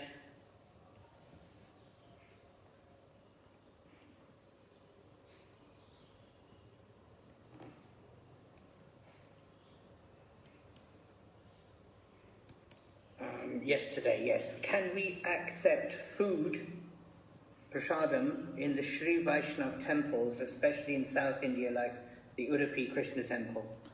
Oh, absolutely, no problem. Yeah, they're Vaishnavas, so we can accept their food. Actually, I remember I went to Tirupati when they installed deities there at Tirupati, and they brought the Ramanuja devotees there to come and do the installation of the deities. So certainly we can take prasadam from Sri Vaishnavas. Thank you. The next question was, while preaching, we have to build rapport with people and we have to speak worldly matters. When speaking worldly matters, is this prajalpa, if it's directly related to our preaching, is I guess what the question is. Well, when speaking worldly matters, the idea is that we can bring it around to a Krishna conscious perspective, because everything in the world is in relation to Krishna. So that's the expertise of the devotee, that they can speak worldly matters, but then bring in Krishna consciousness. Yeah, nice. That's very true. Then somebody's asking, what is the difference between prayashas and lolyam? Prayashas and lolyam. This lolyam, this greed, is also described to be, this is like some restlessness of the mind, and that one may think about when we think even about other opinions, may be looking at other spiritual processes, we may think actually everything's not here in bhakti, that we need to also, maybe we need to go also include a little bit pranayama, a little bit astanga, we need to look somewhere a little bit outside the bhakti path. So that is loyam, that we're thinking everything is not there. Prayashas, that's talking about the, the intense endeavor for things which are opposed to bhakti. That prayashas could be like, hard labor, trying to get more wealth, sometimes the karmis will do great austerities, and the jnani is trying to cultivate more knowledge as well. Somebody wants to get more knowledge, become a scholar. Somebody's trying to improve their economic condition. They're thinking that, have to have more money. It's not enough. So they make great endeavors. They do great austerities simply to try to get wealth. And of course, it doesn't mean they'll be successful, but they're trying. And then they sacrifice their bhakti for it. Their objective is not bhakti, their goal is not bhakti, but they've got some material, they're blinded by material thoughts. So that is prayashas. But loyam is this, this looking outside of bhakti, looking at other paths, the restlessness of the mind. Okay? Okay, and then we've got some other people here asking questions. Let's go to Murali Govinda Prabhu first. Hare Krishna Maharaj. Hare Krishna Prabhuji. Maharaj, I have my god brother and he is my counselor also. Generally used to share in all the satsangs as in inspirational quote of how he was doing all sinful activities before coming into Krishna consciousness. Suppose in my preaching, if I refer that, will it be like committing an offense to my god brother and Vaishnava? Because it always inspires the people sitting in the audience.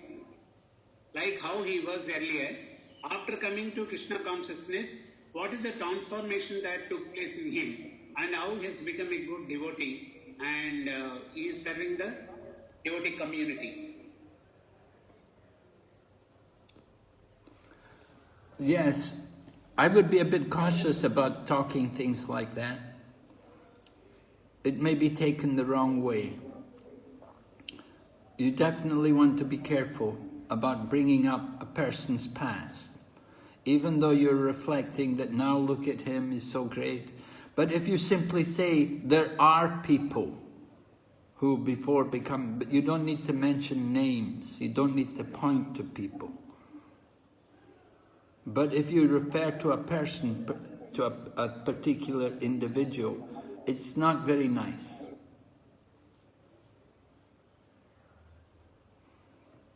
That's my thinking on it. Okay, then we have Karuna Sindhu Prabhu. Hare Krishna Maharaj. Maharaj, in the first chapter there are two Sanskrit terms, Avirod Priti and Virod Yukta Krodha. Could you please explain on that? Oh. Well, Srila Prabhupada has explained them in the text, right? Yes, first chapter. Avirod Priti, that's how it describes it, the desires, just simply the desires to get material sense gratification. We want to have many things, we want to satisfy our senses, and Avaroda Yukta Priti, the anger which comes when you don't get it. The anger after frustration. Sometimes we get the things we want, we're disappointed, we didn't get the happiness we want, we become angry. So the anger comes due to the frustration that our senses were not satisfied.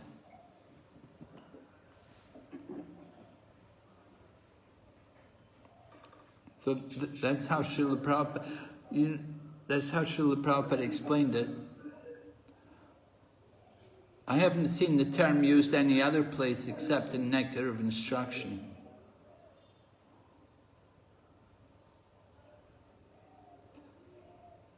Okay. Thank you, Madam. Okay, so then Harsha Danwani Mataji is asking, Maharaj, in cases where there is a lot of office and housework to be done, and if the health is not good, is it necessary to do 16 rounds on japa beads only, and arti to be done standing in one place with the items?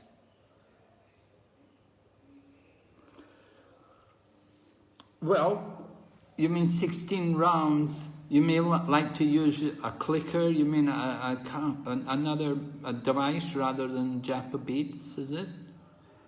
Yes, I think that's what it is. So, yes, it's also allowed.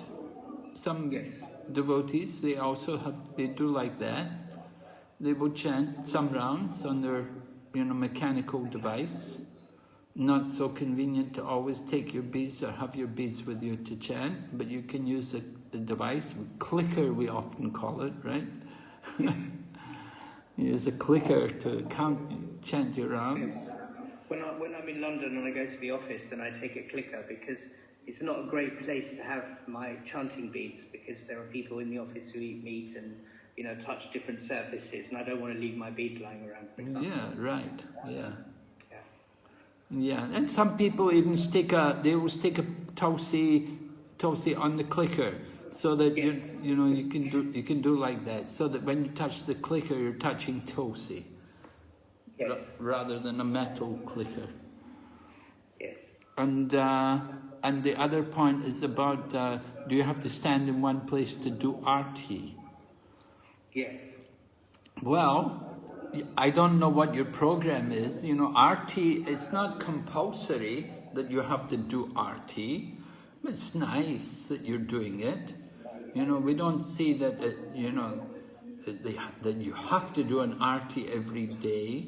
But, certainly you should know how to do arti, and from time to time we should offer arti. If you're doing arti at home, in your house, then yes, usually you offer arti, you stand in one place. I don't know how you could do arti without standing in one place.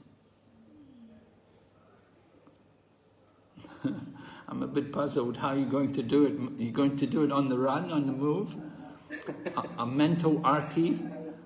I'm not clear what she means.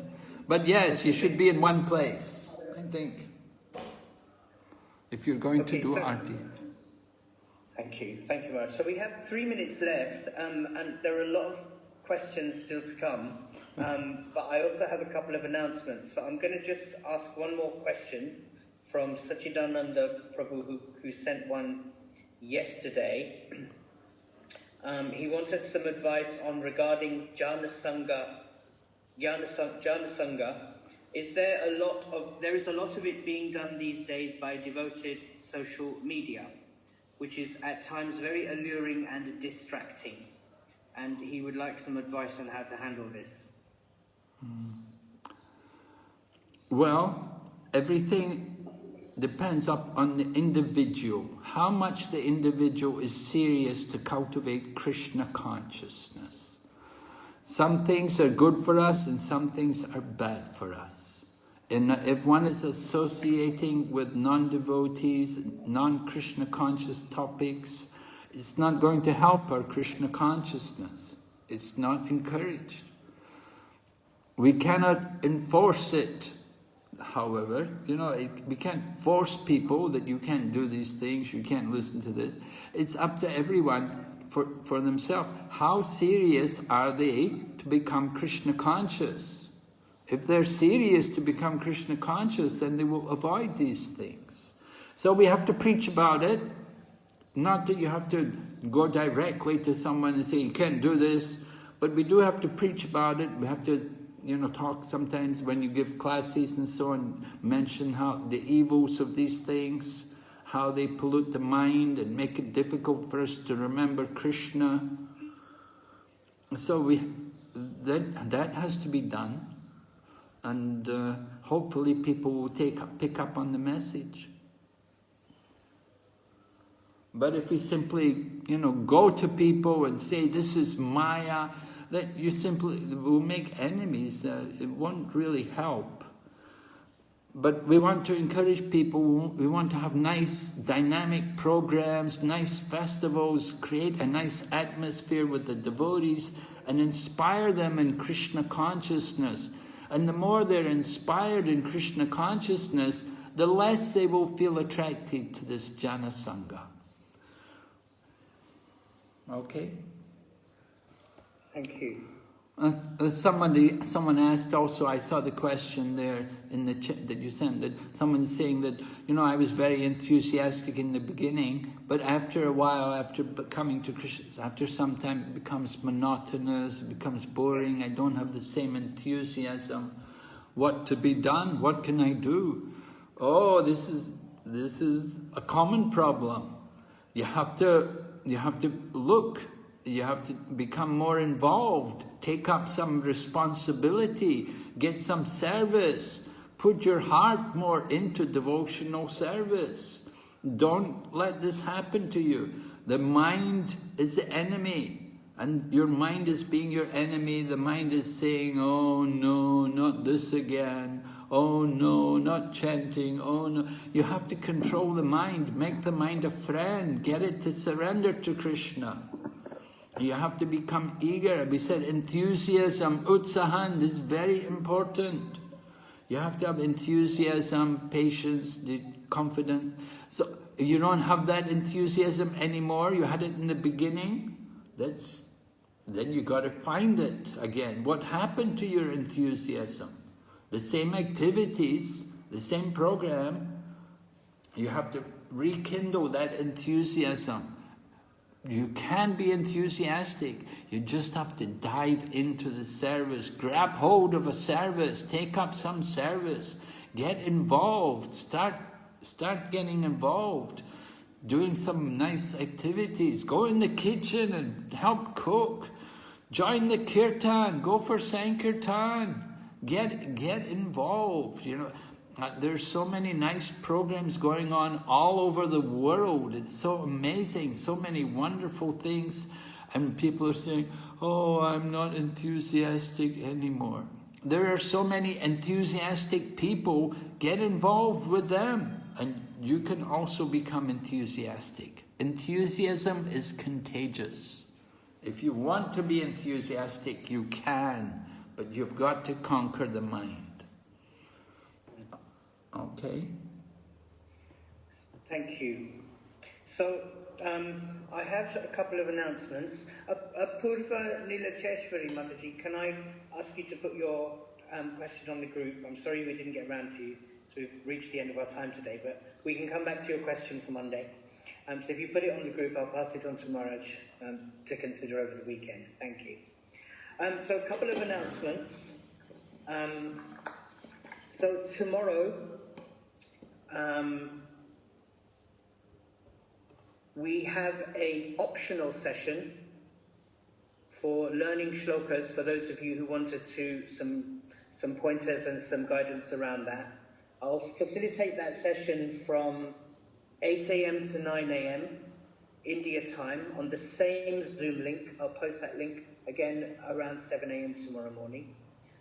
That will be 1:30 p.m. Australia time, 10:30 a.m. Bali time, 6:30 a.m. in the United Arab Emirates, and I can't remember what that would be in Los Angeles. So you'll have to figure that one out, but I'll put a message on the group. Anyway, so just so you all know, I'm trying to make it as easy for you as possible. So come along to that session if you want to talk about shlokas, if you want to help each other learn shlokas. There's some techniques that I can show you, go through with you. And also then you might want to pick somebody to pair up with remotely who can also help you learn shlokas if you want to get to know your classmates better. That's something that we sometimes do. So that's tomorrow morning. Those of you who are ready to give any shloka recitations, on Monday, following Monday's class, there will be a 1.5 hour slot for giving shlokas. So please message me. The 2 first slots, which are 15 minutes each, have already been taken. So from 10:45 to 11 a.m. and 11 a.m. to 11:15 are already booked. After that, there's some times for those who want to give shlokas. So please do contact me and book your slot if you're ready. If you need to speak to me at any time after this class or after any class, you can call me on my WhatsApp number, of course. And now on to the assignment.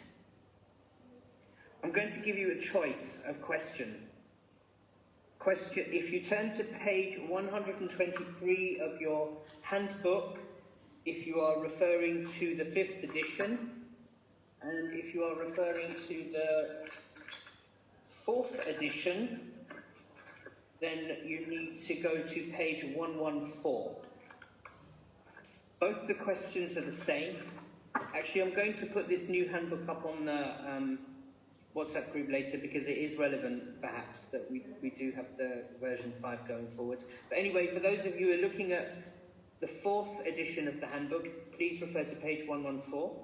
For those of you who are looking at version 5, please refer to page 123. You can choose from either question number 1 or question number 2. Question number 1 is on controlling the 6 urges, and question number 2 is on the importance of avoiding atyahara and priyasasa. So these 2 questions you have a choice of answering. You only have to answer 1. I will not mark 2. Okay? Your essay should be between 600 to 800 words and no more. If it's a little bit over it, we'll allow it. You know, if it goes to sort of 900 words, 950 words, it's okay. But you'll lose a few marks on the word count. Not many, but it won't fail you, but you'll lose a couple of marks. The word count does not include the quotes that you put in. Those are not counted as part of your word count. Only what you write in your own words is counted as your word count. Okay? So you have a choice, and the reason I'm giving you a choice is because it's a big group and it's very boring to mark the same essay from like 40 people. So it gives me something interesting to read. I do tend to mark in quite a detailed way, so you get lots of comments back and lots of feedback. The deadline for submission of this essay will be midnight Indian Standard Time on Monday the 30th of November. So you have 10 days. And they should be emailed to me at my email address, krishnakeshava@mayaporinstitute.org. And I will just put that email address out again on the WhatsApp group. Again, I'll put this announcement out on the group as well in case anybody's not able to hear me clearly. And in case you missed any of it. Okay, any questions? When is the closed book test? The closed book test, I can't remember the date, to be honest. Just bear with me 1 second. And I will find the timetable. So the closed book assessment is, there's no actual date on the timetable, but I'm thinking it's on Friday the 22nd of November.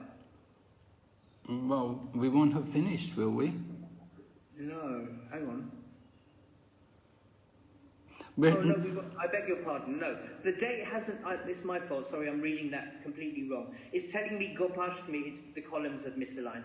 Gopashtami is on Friday the 22nd of November. The closed book assessment date hasn't been put in the calendar yet. I will know by Monday. So next week we have a full week, right? We have a full week. We have Monday to... Next week, in fact, we have Monday to Saturday. Yes. And Saturday is the last session of this series on the Nectar of Instruction. And the closed book test is for all the Nectar of Instruction? All of the Nectar of Instruction, yes. Okay. Okay. There will probably be somewhere around maybe 15 or 16 questions, and maybe a couple of analogies, which will be fill in the blanks, I think. So you learn analogies, which are given in your student handbooks, and the analogies are given in version 4 of the handbook on page 113 and page 112 in the 5th edition. Haribol, Prabhu. Prabhu, this open book, only this one essay for this NOI?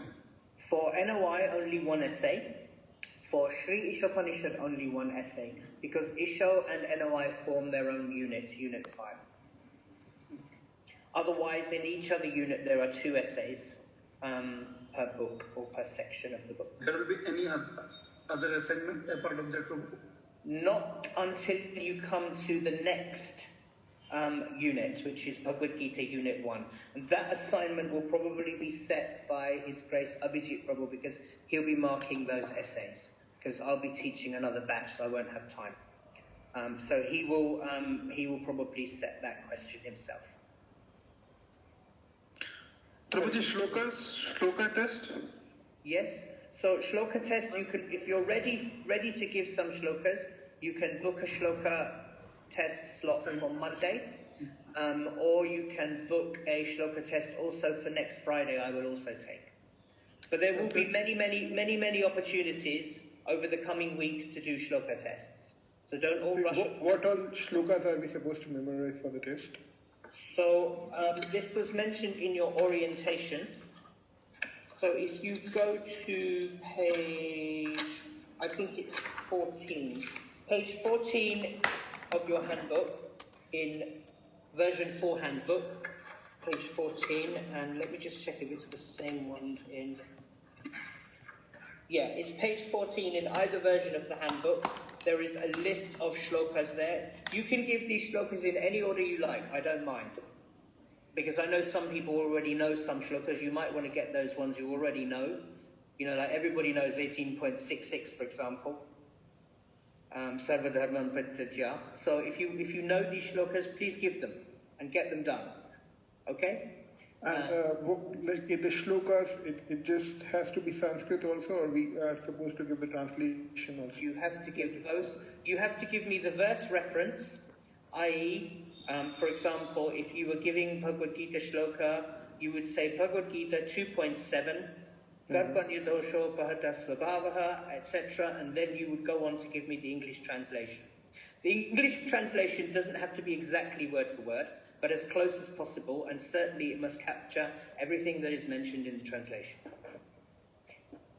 And like, are there any rules for the test? Because I mean, these things are online, and one can always have the book open in front of him and then beside him. No, you will not be having your... Indeed, but you won't be having your book open, because this test will be recorded and your eyes will be shut. So your camera must be on. Okay? And the test will be recorded, video recorded, and kept as my evidence that you have given this shloka appropriately. And you mustn't be wearing any earpieces. Okay, so no earpieces and eyes shut. So if you are using a, one of those microphones that are attached to a set of headphones, you'll have to use your computer's mic and speakers. Krishna Kesava Prabhu, we have to use only our computer mind. Computer mic. Yes, not mic. Mind, not mic. No, not mic. Yes, yes. Okay, Indulekha Kripa Mataji, you have a question?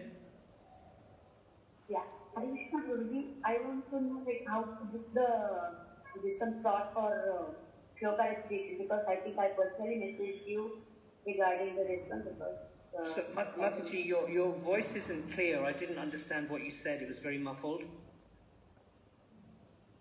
But I would like to know like how to book the slot for shloka recitation, because already I have messaged you privately that when can I do that?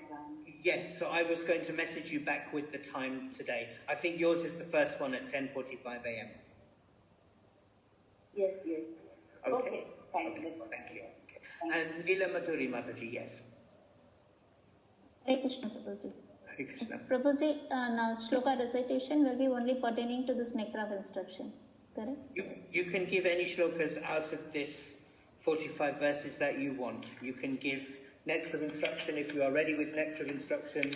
You can give also, additionally, something from Bhagavad Gita if you know something from Bhagavad Gita. I leave it to you. I'm not going to make this too difficult because we are all online and spread out all over the world, and I don't want to make this a stressful experience. If you've got stuff that you already know, I'm happy to take those shlokas as well.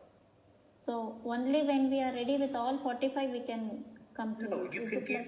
There are many opportunities to give the shlokas. So if you want to, the only thing I will ask is please give no less than 5 shlokas in any shloka test, because otherwise it's waste of time.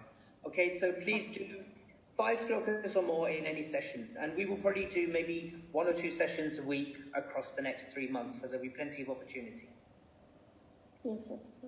So is it like we can select any shloka we want to give, like from Bhagavad Gita we can start with 5 shlokas which I remember, I can give the rest straight away.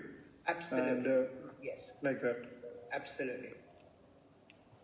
Okay. Just remember, because at the end of the Bhakti Sastri there will be a random test where I will select 10 random shlokas, and again your eyes will be shut.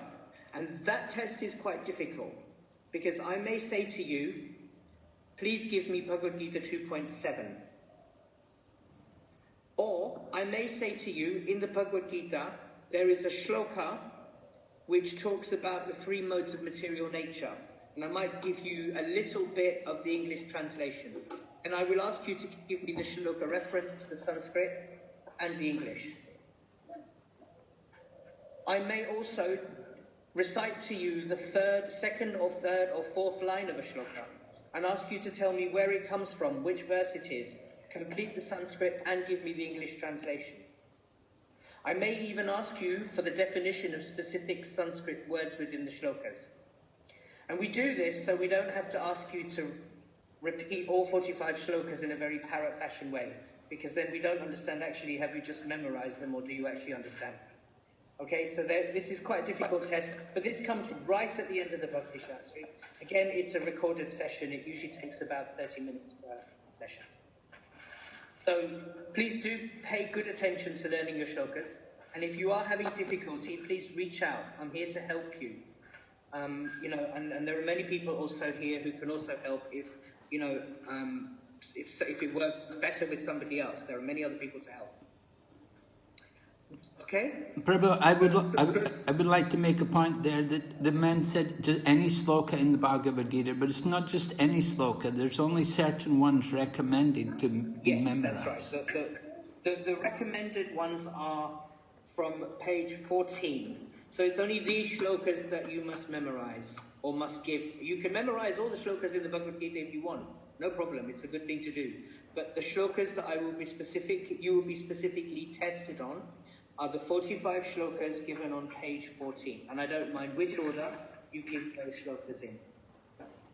Okay. Thank you. Regarding the translation, it has to be given word by word, or we can just phrase it in our own words and give the translation.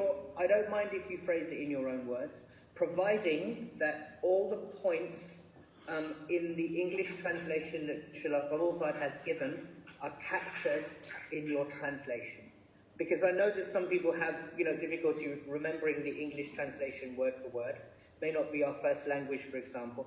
But I have a table in front of me, so I mark off, have you mentioned this point, have you mentioned this point, have you mentioned this point, and do they actually flow in the same way that Srila Prabhupada has explained the translation? That's the important bit. You must understand the translation properly. Okay, any other questions? Just one last thing. I'm using this edition 2nd with me. I had it from few time back. Do I need to change, or can we manage? This is the handbook, is it? Yeah, handbook. Okay, I will put an electronic version of the latest version of the handbook It's already been posted to the group a couple of times, but I'll keep posting it to the group regularly, say once a week, so that if anybody hasn't downloaded it, or if you're out and about somewhere and you need to refer to it quickly, you can always access it from your phone. So I'll make it available today. Okay, thank you. All right, thank you. Anybody else?